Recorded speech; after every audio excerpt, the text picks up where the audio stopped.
Bonjour à tous et bienvenue dans Déclic, le podcast qui tente de décrypter Google Ads et plus généralement l'univers du SIA. Je suis Jérémy Lacoste, consultant SIA depuis plusieurs années et j'aurai le plaisir d'aborder une fois par semaine une problématique search. Sans langue de bois mais toujours avec bienveillance, l'ambition au cours de chaque épisode est de déconstruire les mythes autour de Google Ads, une plateforme qui vient de fêter ses 20 ans en partageant mes échanges, lectures et retours d'expérience. Pour ce 27e épisode, je vais parler un peu de moi et revenir notamment sur mes 5 années en agence média. Dans notre écosystème digital, existe encore le clivage agence-annonceur avec son lot d'a priori et de raccourcis. Schématiquement, il faudrait commencer sa carrière en agence pour apprendre les bases du métier et devenir un top gun de sa discipline, avant de basculer chez annonceur pour élargir son périmètre et prendre de l'envergure et du salaire. C'est d'ailleurs ce que j'ai fait un peu par hasard.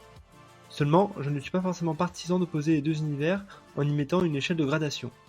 L'univers de l'agence est riche et mérite sa lettre de noblesse. Allez, je compte les points. La première raison est l'expertise. En agence, vous allez bien souvent évoluer sur un ou deux grands leviers maximum.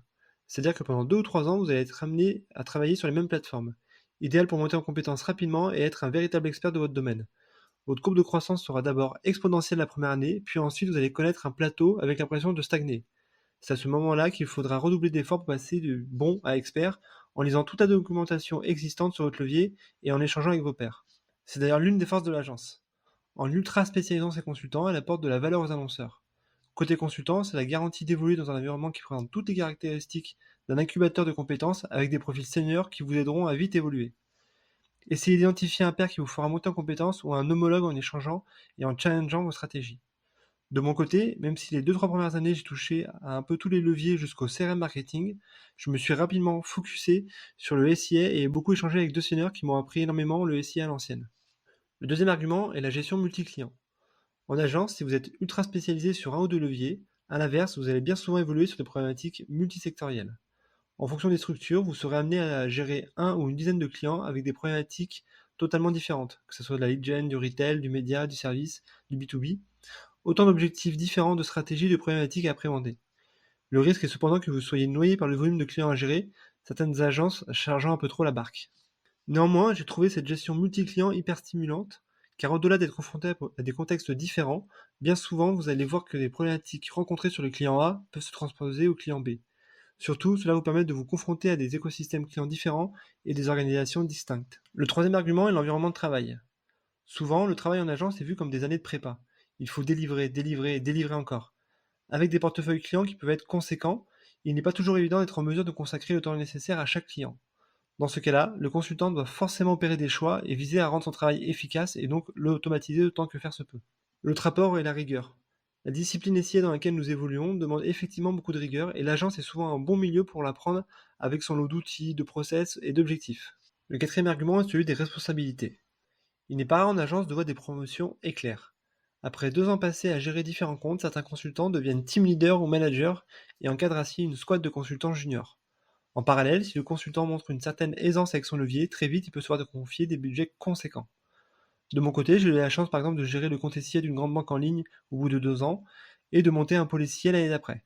Bref, les opportunités peuvent arriver très vite et il faut les saisir. Le cinquième argument est le relationnel client. En agence, il n'y a pas de filet. Très vite, vous êtes confronté aux clients, que ce soit lors des calls hebdo, des copiles mensuelles ou des avant-ventes. Lors de ces séquences, vous êtes challengé naturellement sur votre expertise première, mais aussi bien souvent sur votre maîtrise du digital, car ce qui intéresse au fond le client, ce n'est pas vraiment la stratégie d'enchère utilisée, mais comment augmenter ses ventes. Derrière, chaque faux pas peut se payer cash. Je reste convaincu que la raison principale d'une avant-vente gagnée ou d'un contrat non reconduit réside dans cette relation client-agence. C'est clairement les moments les plus intéressants de notre métier, expliquer et convaincre de la pertinence de sa stratégie. Je rajoute que les avant-ventes sont très formateurs, car vous êtes dans une situation de challenger. C'est le moment où vous devez faire preuve de pédagogie, de mettre en avant vos convictions et surtout essayer de comprendre la problématique du prospect. Ma dernière année en agence, j'ai dû faire au moins une soixantaine d'avant-ventes, jamais autant progressé je pense.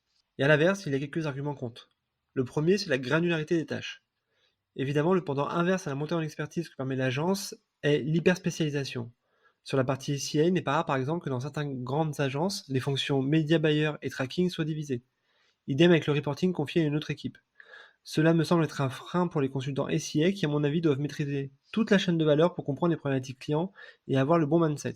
En maîtrisant le tracking, la partie attribution, le dashboarding, le consultant peut ainsi avoir des inputs intéressants sur la stratégie d'enchère à adopter ou l'approche budgétaire.